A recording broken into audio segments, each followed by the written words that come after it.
Today we're going to be talking about the Full Moon Productions 1989 Puppetmaster. We'll be going into some spoilers on this movie, so if you haven't seen it yet, then definitely be sure to go check it out, because it's a pretty good one.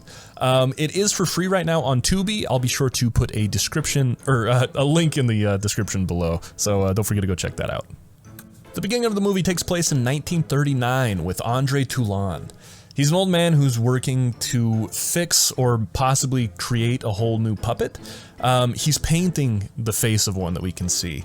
And then at the same time, we've got another POV shot of some small creature running around a campus looking thing. And at the same time, we've got two suited gentlemen stepping out of a car and entering some building where we assume everyone is going to be meeting up. Toulon packs all of his puppets into a trunk before he slides a panel off of his wall and places the trunk inside of the hidden compartment in there. He then hangs the panel back up, sits on his chair, and takes his own life. A minute later, the two suited gentlemen kick the door in, and then we cut to black. We are now in present day at Yale University. We cut to a man named Alex, and he is having a really bad time. He suddenly startles awake, looks down, and sees blood splotching through his white shirt. He opens up his shirt and sees that he's covered in leeches all over on his belly. However, after seeing those leeches, he is then woken up again. So it was all a dream, his stomach is fine, that's Alex. We've got another cut to a small fair where we see our fortune teller friend Dana. She's kind of giving these two customers the workaround. She's saying like, oh, someone's grandma's gonna die. Oh, your grandma's already dead, must be her grandma then. Oh wait, she's dead too? Someone else's grandma, I don't know. It's pretty clear that she's just making it all up, but then all of a sudden she has a legitimate vision. She sees some woman crawling in a hallway, seemingly being chased by something, and she grabs her head as if she's in incredible pain. We jump cut one more time to a research department where we meet Frank and Clarissa. They're doing an experiment where they're trying to read the mind of their patients, and we're starting to understand now that all of these characters have some kind of a psychic ability. They're all linked in some kind of a way, and then shortly after, Alex actually calls Frank. They have a little conversation and they agree to meet up at the Bodega Bay where their friend Neil is, as well as where they know the White Witch will be, and we learn that the White Witch is Dana. When they arrive at the hotel, they're shocked to find that not only has Neil married a woman named Megan, but Megan actually informs them that Neil has taken his own life. And so they're all incredibly confused, especially because with their psychic powers, they should have seen his death either coming or have at least seen it when it happened. But since they didn't, that means that something has blocked their psychic link. Dana quickly blesses the maid, kind of cleanses her before she kicks her out of the room, and then Dana opens up her trunk where she reveals that she's got just a stuffed dog that she talks to, that she pretends to feed and water. She's kind of cuckoo crazy. We're finding out that every one of our characters are a little bit of they got a little wackadoodly going on in their own brains here. So we've got Dana with the fake dog, we've got Frank and Clarissa with their eccentricities. Nuts. Yeah, that's good. And then Alex is just kind of weird, Just by looking at him, you're like, he's just a strange guy, you can tell. Alex has another vision. This time he sees Megan dancing with Neil, and it's strange for him because, remember, Alex can only see the future, so he's seeing what seems to be the past, and when he comes to, he's gripping this piece of paper like he was basically fighting for his life to get out of that vision. We quickly cut to the open coffin of Neil Gallagher, and we see this figure slowly emerge from the casket, these big old meaty hands, and then this tiny, tiny head, and we're introduced to our first puppet of the movie. We're introduced to Pinhead. We don't get to spend too much time with Pinhead this time though, as we cut over to a dinner scene where we learn that Neil wanted to do renovations on this hotel, and Megan says that after he started on the upper floors, he suddenly stopped doing work entirely on those renovations. In this scene, we also get a breakdown of all of our characters' powers. We learn that both Frank and Neil have been trying to become alchemists, basically. They've learned of these alchemists from these ancient Egyptian texts, and apparently the alchemists could bring inanimate objects to life. And through this, Neil is hoping to find a chance at basically immortality. In order to help find the truth and the people who would know the truth, Neil and Frank both hired Dana, Alex, and Clarissa, all of them who have those unique skills. You know, Clarissa, she can touch things. When she touches them, she can read their emotions and their history. Dana can see glimpses into the future, and then Alex can see future visions in his dreams. We also learn that the last true alchemist was Andre Toulon himself, and he was also given the title of Puppetmaster at that time. So that's who was after him at the beginning. They were people who were working for Neil. While everyone else is at the dinner, the maid gets killed by Pinhead using a fire poker in the study. It's a clue game. It's you know, straightforward. I've already solved it. She doesn't put up much of a fight. She kind of just hears the piano go off a couple of times and then just dies. After dinner, the rest of the party stumbles upon what they say is a prank. They think it's a prank done by the maid because they can't find the maid. They find Neil's body just sitting in a chair as if he were alive, basically. They escort him back to the coffin, of course, put him back in, before finally deciding to call it a day. When they're going back to their rooms, Alex stumbles upon Dana. He sees that she's blessing her door using some sort of a spell, and she offers that same spell to Alex, so they've got some sort of a protection from the dead, is what Dana says. But unfortunately for Frank and Clarissa, their rooms were not blessed, so tonight is not going to be a great night for them.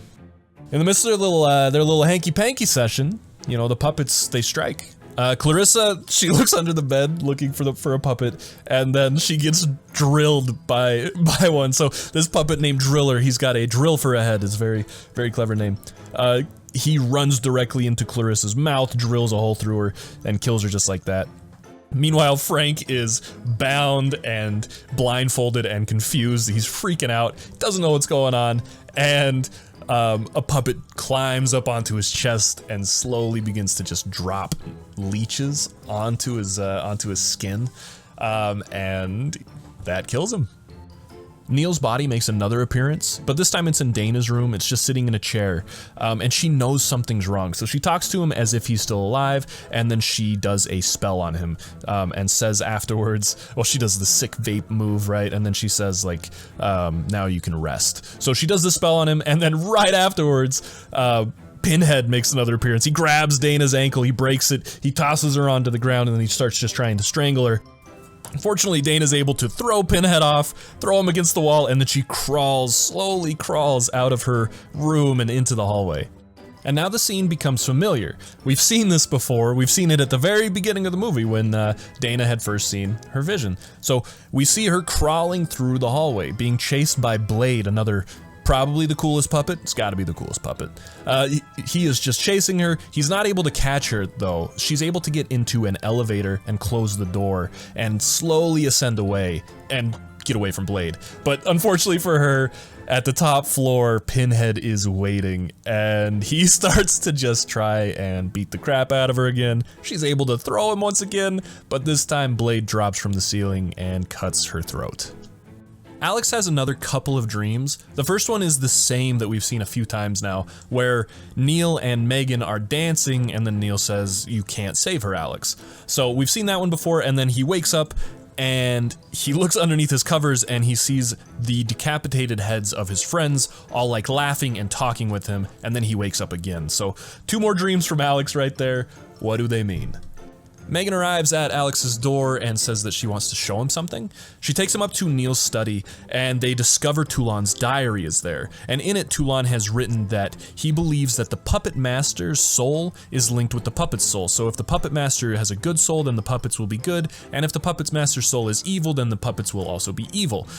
It's kind of a theme that we'll be seeing throughout these movies, where sometimes the puppets are evil, or sometimes they're the good guys, sometimes it's kind of both. It kind of goes all over the place, but that's the justification behind it. Alex and Megan then go down to the dining room, where they discover that all of their friends' bodies have been placed around the table as if they were still alive. They all have like emotions on their faces as well. Definitely not the emotions that we saw them die with, so something is odd about them. We also turn and we see that Neil is there. He's walking around and he's talking, and he is alive. Neil then reveals that he has found his discovery for immortality, and through death, his psychic abilities as well as his physical abilities have been incredibly improved. He also talks about how he is now the puppet master, but he doesn't want to use these toys, these wooden nonsense toys anymore. He wants to use instead the corpses of his friends. He wants to bring them to life and in a way give them immortality, even though he would be their master. So he throws the puppet across the room. He says basically he hates the puppets, and Alex and Megan just sprint out of there. Unfortunately, they're stopped a moment later by the mage. She's back alive, she's got the fire poker, she is now a puppet of Neil. So Alex and Megan are now cornered, Neil is coming from behind them. Neil jumps on top of Alex and just starts pummeling him. Alex is able to kick him backwards though into the elevator where Pinhead is waiting. And Pinhead slams the door shut on Neil, locking him inside of the elevator.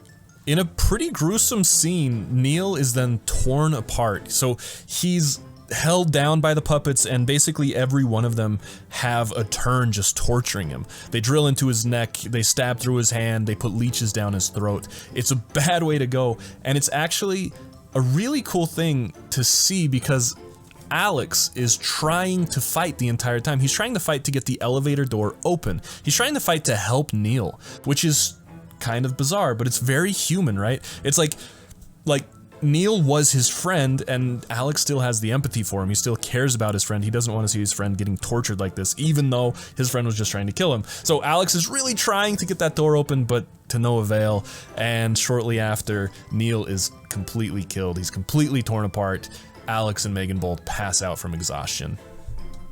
We then cut to an undetermined amount of time later, probably just a couple of days, and Alex is making his departure. He's saying goodbye to Megan, Megan's saying goodbye to him, and Megan walks away. She's like, well, now she's kind of lonely, right? Well, she stumbles upon Dana's old stuffed dog, and in one scene she's carrying the dog up the stairs, and in the next scene the dog is alive and it's walking up the stairs itself. So Megan has learned Toulon's secret and has in a way become a puppet master herself. Thank you all so much for watching, and I hope you had a great time with the Puppetmaster, as good of a time as I did at least. I freaking love this movie. If you loved it, don't forget to like and subscribe, and if there's a movie that you would like to see me break down in the future, write it in the comments below and I will get to it as soon as possible. But until then, you guys have a wonderful day. Bye!